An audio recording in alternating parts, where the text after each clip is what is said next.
It's a long way to the top, but if you take it step by step, you'll make it. Let's climb that VO ladder with our hosts, Troy Holden and Will Vincent. And welcome back to the VoiceOver Ladder.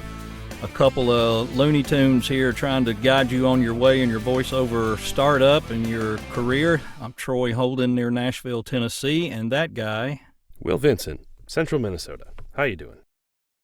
Will, you got to be doing great because it's that time of year, and rumor has it you're about to take a vacation. That's true. In fact, when people are listening to this episode, I will be sitting on the beach in Florida. That's awesome. That's awesome. I have not been in about 5 or 6 years, and I really need to go.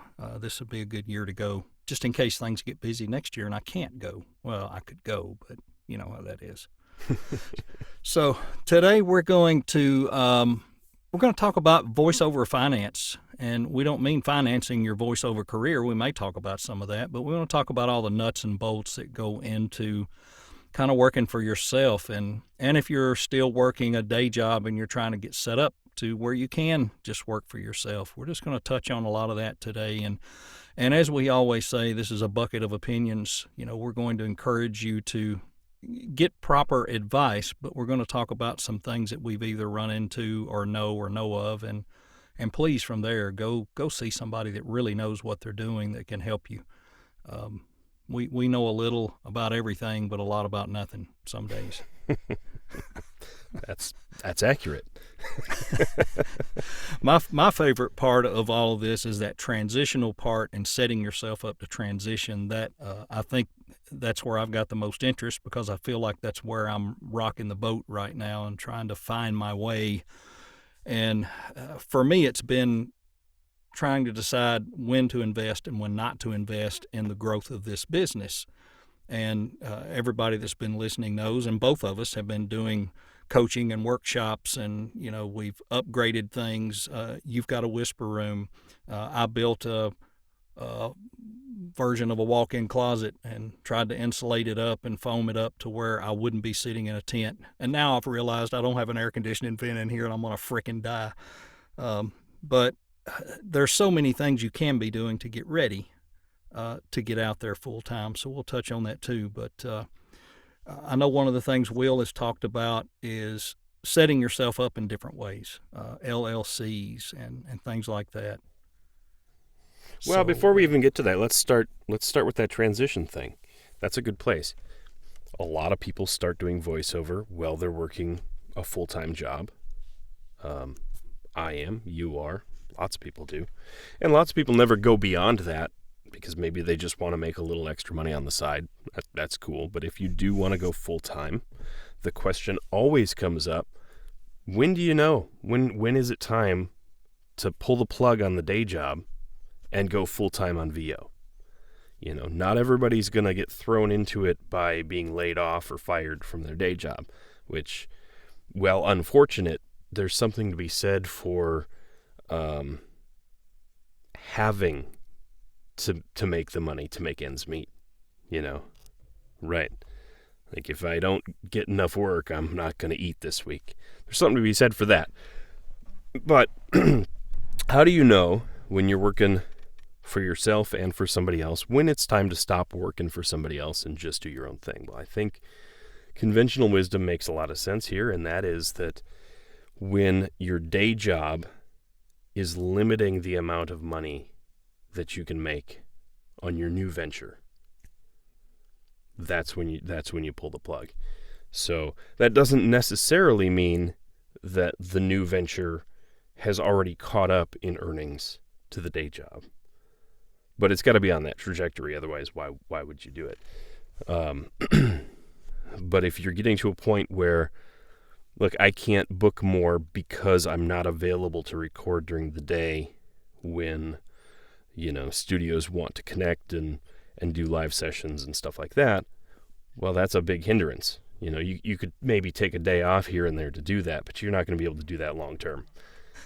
Oops, it's March and I've burned all my vacation. Oh no, it's not even the end of January yet and I've used my 2 weeks. You know, that's not sustainable. Yeah. I'm guilty. I've done it twice. I've done that twice already this year. I had to take a half a day and a full day. I mean, I had to because that job demanded it. Right. And not everybody's as fortunate as I am to work from home already.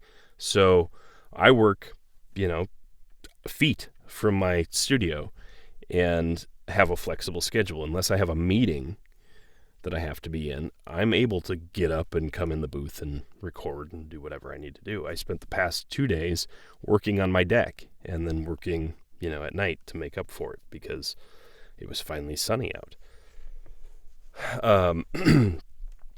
So that's kind of the main, conventional wisdom as to when do you switch over. I think it makes a lot of sense.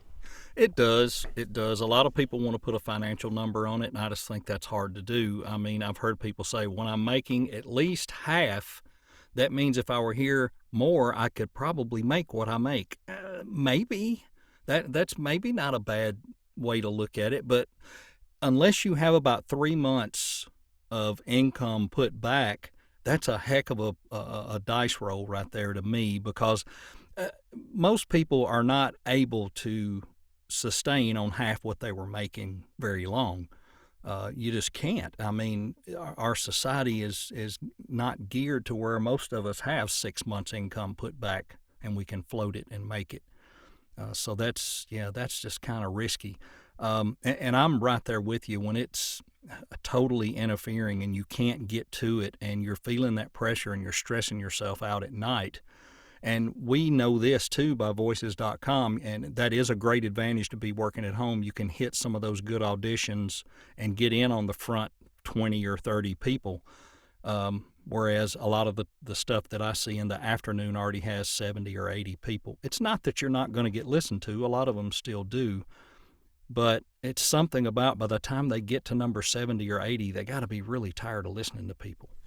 Well, now some of that depends a little bit, because if you're like a 90 or 100% voice match, there could be 100 people who've already responded. And if you respond, you'll still be at the top of the list, at least with the default sort, because by default, it puts voice match stuff higher. And the other thing too is that if your sound is good, if you give a good performance and you have good sound, there could be 100 other people who have submit, and you'll still be in the top 10. Yeah. I would love to hear other auditions at times. I try to go through and listen to people's demos, and there's a few on there that I'm like, ugh, but not that many. I mean, that competition's pretty stiff. There was a reposted job today for a motorcycle ad. It's a Harley Davidson ad. And they said the first go round, they didn't get the voice they were looking for. And they wanted, of course, a gritty, deep, blah, blah, blah. And I did that the first time. I thought I did, but apparently wasn't what they wanted. And I went ahead and went for it the second time, but I did it differently than I did the first time. I don't know how it'll do, but I thought that very odd that there were over 100 auditions for that job and they didn't find a fit. And that just tells you, like you just said, there's probably 50 of those that are really, really bad. Yeah, and it's probably not the performance. It might just be the sound. And, their demo could still sound good because maybe they went and had a demo produced somewhere, and then they come home and their equipment at home just isn't up to snuff. Or they don't know how to EQ their sound or whatever it is. Right. That's a topic for another day, and we should definitely cover that. But what else in terms of financial stuff? Taxes, investments, insurance. So like health insurance probably, right? Yeah, that's probably business a insurance, maybe. High risk. Yep. But the health insurance is probably on a lot of people's minds, because what if you're the breadwinner, the health insurance is through your job, and what if your spouse or significant other does not have the ability to have that? If they do, you got an out. They can take it through what's called change of life. If you leave your job, they can file a change of life scenario and instantly get insured. There's no loss, no missed coverage, no anything. Yep. But if your significant other doesn't have coverage and you've got to go out and buy insurance, wow. I mean, it can be daunting. It can be. I actually went through this a couple years ago. So I had insurance through my employer, and then I got laid off. And suddenly didn't have insurance. And then I didn't for a year or so. Shortly after my son was born is when this happened. So we didn't have insurance the whole first year of his life. We had it when he was born, and it didn't cover everything, even though it should have. So anyway, what we ended up doing is going to a insurance broker locally and getting on a plan, just a personal plan. It covers the whole family, myself, my wife, and my son. And it's about $1,000 a month. And, luckily, my current employer, it's an interesting situation. I'm technically a contractor. I get a 1099, but they pay me a monthly stipend for the insurance. But it is my own. It's not a company-provided plan. And then I have a separate dental plan that's $120 a month or something like that. So, yeah, it's a chunk, but, if you can budget for it and it just becomes part of your deal, then that's part of your number, and you just got to make sure that that's included in wherever your cutover price is when you go out on your own. And the important thing to keep in mind, if you're going to do voiceover, specifically only just voiceover, you're going to have up months and down months. So hopefully you don't have months that are zero, but you certainly might have months where you don't have enough coming in to cover all the bills for the month. So you're going to have to make sure that when you've got a good month, you set enough aside to get through those ebbs and flows and have enough to pay taxes. Right. Because I heard that's the somebody unfortunate truth. Heard somebody say the other day that when they can, they always try to stay a month or even 2 months ahead. And I know there's a lot of things you can't pay ahead, because they'll apply it to the principal and they want to apply it as a payment. And I get that. But you can always, I had an uncle who lived his life with a shoebox full of envelopes. And that was how he paid his bills. He knew he had an electric bill and a phone bill and whatever he had, and he would put it in there for the month. And if he was a little ahead, he'd put it next month's in his next month folder. He'd have 12 months of envelopes in there for all his stuff. And it's old-fashioned, but it worked. I mean, it worked really well. And that's certainly better. That's certainly better than prepaying it. Right, right. Because if you prepay something, they're going to invest it or whatever it is they do, and they're making interest on that you're not. Not that you can get any sort of a interest bearing savings account that pays anything worth a damn anymore. It's all like 0.001% or whatever. But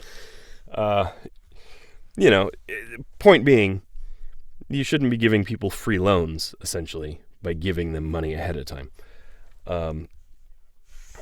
And if something comes up that you absolutely need the money for, it'd be better to have it. Right. And things. So from that standpoint, in terms of saving, I would say ideally you want a couple months of monthly expenses in the bank that you just sit on. That's your safety net to get you through, slow periods or whatever. And you probably want an additional $1,000 or more in an emergency fund that just sits there and only ever gets touched if something major happens. Your water heater blows up. Your head gasket goes on your car, whatever it is, right? Some major expense that you were not expecting. Your interface for us. Yeah, but you should have a spare anyway. Yeah, and there's no excuse not to have a spare. A Scarlett is, $200 and put it on the shelf and it'll do you fine. Yep. Just because I'm a junkie, I've got 2 spares right now, but that's okay. That'll be fine. They're there if I need them. Hopefully I never need them. Well, I will one day. Something will blow up. I do too. I've got one on my other computer that I could certainly move back in here. It was my previous one. Mm-hmm. And then I got another one for traveling with that, obviously I could use in a pinch here. So, Yep. Yeah. Yep. Not a bad thing. The other thing we kind of touched on earlier before we jumped on was savings and 401ks, and depending on how you set yourself up as a business, there's advantages when you get to rolling that if you're set up properly. Yeah. So I'm pretty sure you can do it as an LLC. Pretty sure you can set up a 401k as an LLC. I don't believe you can as a sole proprietor without a business entity. But I don't know if you can do a company match as an LLC, or if you would have to be, an S corp or a C corp, or if there's requirements for however many employees have to be there to be able to do that. Anyway, it's things to look into. But if you have a business entity, you should be able to set up a 401k. Yep. If you can't set up a 401k, you absolutely should set up an IRA, a Roth IRA. Yes, absolutely. And Yep. even if you have a 401k, you should set up a Roth IRA. And, we recommend things sometimes that we've done or we've been around in our lives. And this is, I don't know how popular this is other places, but Modern Woodman is a company that does a lot of that. And I've had them forever. Oh, I mean, forever. We've got a Roth with them. We've got, I can't think of this other account. We've got about 3 different accounts. And one of them, when we got it was guaranteed for life at 5%. There's nothing out there anymore that pays that. And, we try to put money into that when we can because it pays decent. But there are some little niche companies out there that you can get with that'll help you. There's, even local stuff. I know we got local people here that we feed off Dave Ramsey here because he's local, and there's a lot of companies that feed off of that and set up and mimic what he does. Primerica is one of them, and I can't think of the others. But I think he was actually involved when that started up. But use your noggin, and even if you don't set up as an LLC or whatever, like Will said, go get the proper type of things to put money back, because things are going to happen. You're going to get older. You're going to need something to fall back on. And now there's not a retirement, and there's not this or that. You're working for you, so you've got to take care of you. Mm-hmm. There are funds that you can invest in, and you would do this through your 401k and or IRA, or even just direct in the stock market, that average 10%. So those are great things to invest. It's realty-based funds, and there's a handful of them. Any good investor advisor is going to be able to point you in the right direction. In terms of 401ks, when I had one, I signed up with Bloom. It's Bloom with 3 O's. They manage your 401k for you, and they'll move stuff around, and you tell them like how risky you're willing to be with it, and they'll allocate things and reallocate things, monthly or whatever, periodically, to get the best performance out of it, and they're fantastic. Yeah, that's better than guessing. A lot better than guessing. The price was reasonable. I didn't have to think about it. I think it was like $15 or $20 a month. I didn't have to think about it, Mm-hmm. and it was growing without adding any money to it. It was growing. Yeah, that's great. So, that's great. I very highly recommend them. They're wonderful, wonderful to deal with. They actually have a special going on right now too. It's I don't know what it is, but I got some emails about it. That's neat. I have not heard of that before. I've always semi self-managed. I've relied on the companies that were carrying the accounts at times, and it's done okay, but nothing spectacular. I've heard other people that have done a lot better, and I would have been nice to have had a little better guidance, because that's not what I do. So if it's what they do and they're good at it, heck yeah, pay somebody to do that stuff. That's what it's all about. My dad had a saying, God rest his soul. He said, invest in houses and lots. And he did. He bought a lot of real estate, bought and sold a lot of real estate, but that's not what he meant. I'm sure you've heard the joke. What do you mean, Dad? Oh, come on, whole houses and lots of women. There you go. Terrible. And he wasn't So even just- the type person to say things like that. He just liked the Just- joke. Looking at Bloom now again, their pricing structure has completely changed for when I used it a few years back. Now it's an annual price instead of a monthly price, and the standard, which is you wouldn't want less than that, is $120 a year. So it's $10 a month. Mm-hmm. That's pretty good. Yeah, and they will manage your 401k and they will make it grow And I'm writing that down. Bloom with 3 O's. with 3 O's. Yeah, it's Yeah. BLOOOM.com. Yeah, that's neat. I'm going to check into that. Yep. 'Cause we've got more tied up there than I'd like to have, but it's there, so it needs to be managed. So the next big thing is taxes, everybody's favorite. But it's very timely because tax day is right around the corner, although it's been pushed. It's now a month later this year, again, which is good. But otherwise, when this episode comes out, it would be, just a week and a half away. So what can we do about taxes? Well, conveniently, as business owners, we can write a whole bunch of stuff off and save money, although you can do this anyway. But most people usually only take the standard deductions, and, unless you're running business activity, there's really no reason not to, because generally you don't have enough other expenses to justify it. But there's lots of things you can write off as a business. Number one, in your first year, you can deduct $5,000 as startup costs.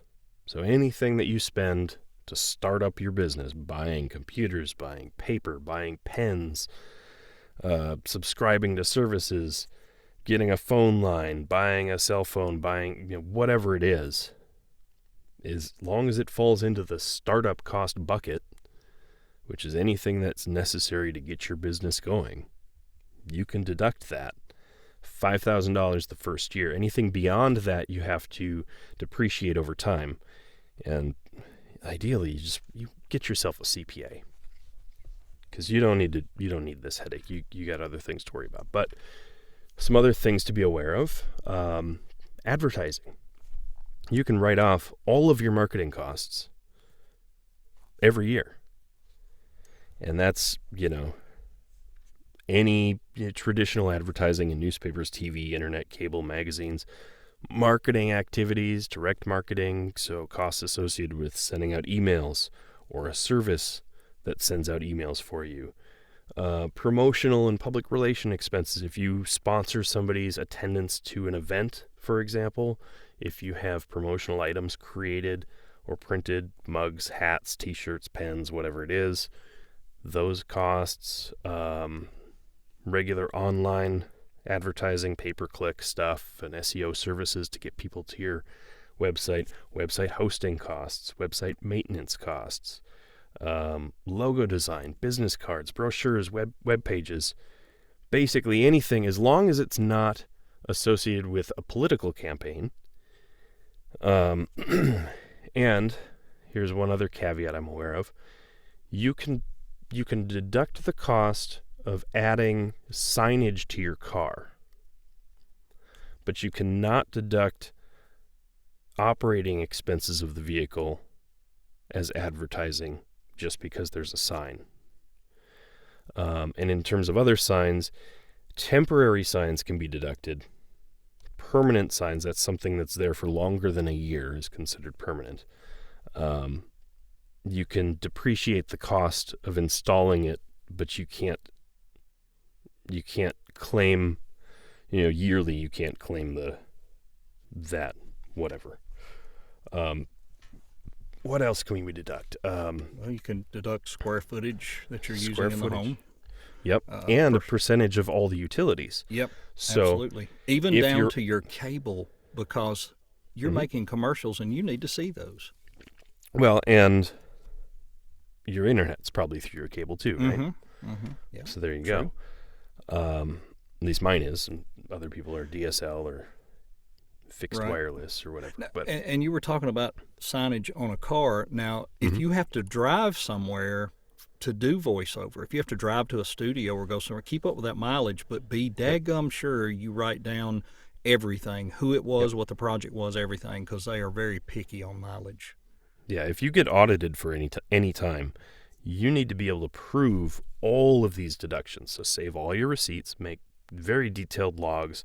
If you're deducting mileage, you need to have a logbook, a dedicated logbook that shows start mileage and end mileage and date and all that stuff. And some kind of description, because Yep. I got busted on that 10 years ago. It cost me almost $9,000 for not having the descriptions down for all the business mileage. And I was in real estate. I mean, so what else was I doing? Showing a house. And I'd write showing a house. What was the address? Who was the client?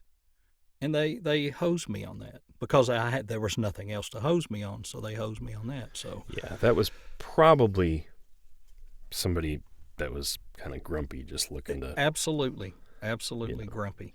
Yeah, grind as much out of you as possible. But I had lawnmowers because I had to cut rental properties, and I had two, and one was at the house and one was somewhere else. And I showed him the one out in the storage barn. He said, "Where's the other one?" I said, "It's about 6 miles from here. We can go see it. It's somebody else helps me, and I keep it at their house."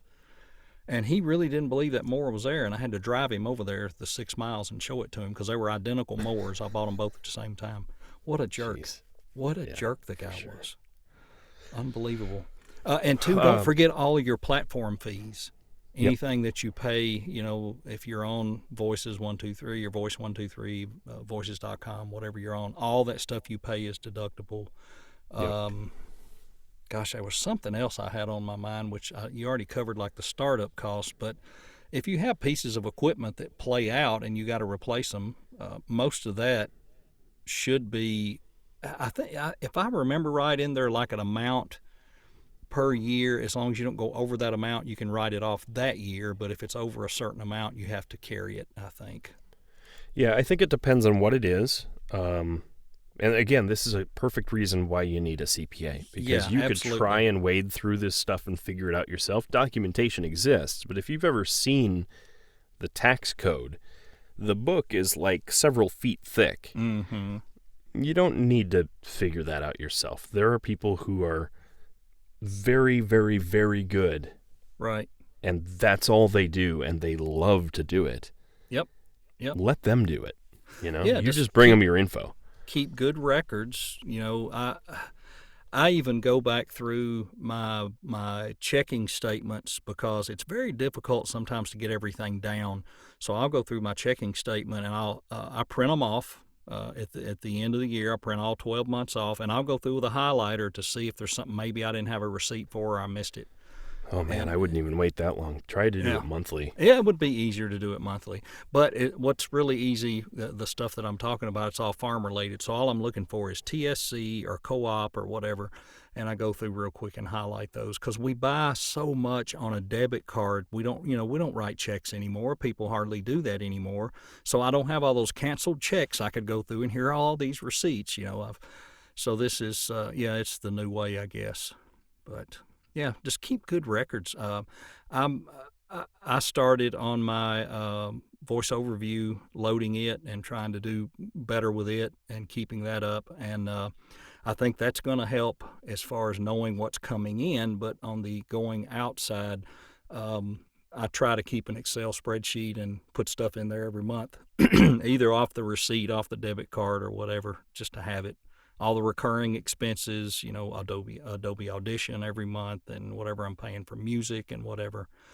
So, yeah, you want to keep up with it. And like Will said, if you do it every month, it's a whole lot easier. Yeah. So other things you can write off, we talked about percentages of things. So if, say, for example, your studio, home office, is 15% of your house, then you can write off 15% of the electric bill.